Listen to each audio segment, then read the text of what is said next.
What if I told you that before Christianity, Islam, and Judaism, it was something called Gnosticism? In the Gnostic Christians, in the Gnostic scriptures. And as you can see, they were black people. I already know what you're about to say. But the only reason why you worship this is because we were forced to when we were prisoners of war. Before this, we had our own practices, which was Gnosticism. Islam means I self Lord and Master. Allah is nothing but your body. We talking about Judaism and the Jews. We know who the real Jews are, man. We know who the Gentiles are. But back to this. You are a modern day Christian, you must keep in mind that Christianity and Gnosticism are literally polar opposites. One is exoteric, the other is esoteric, meaning you look for an external force to save you versus you look for an internal force to save you.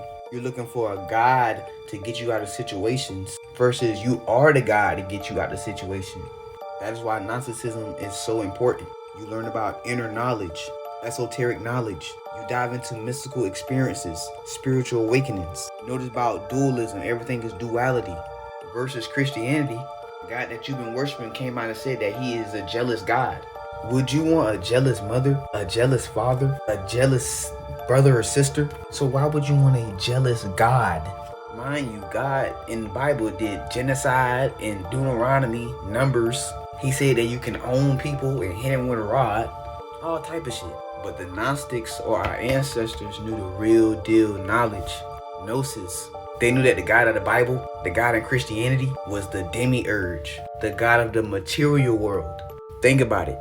Everything you pray for or manifest for, it's physical. It's tangible. Money, a car, money to pay your bills, but nothing on a spiritual level. It is because the demiurge is trying to keep us trapped in the physical. Because we are not the physical. We are before the physical. That was one of the biggest things our ancestors was trying to push out. Now that you know, let's dive deeper. This is the Gnostic cosmos. We have something called the upper eons and the lower eons. The upper eons would be metaphysical, before the physical, when we were just pure energy. Up top, you got the Mother, Father, and the Son. We should all know that that is the Holy Trinity.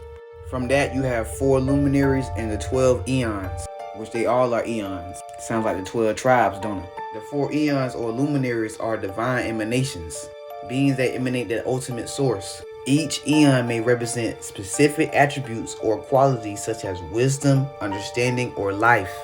The 12 eons or the luminaries are the extensions of the divine. As you can see, each luminary or eon has extensions of the divine.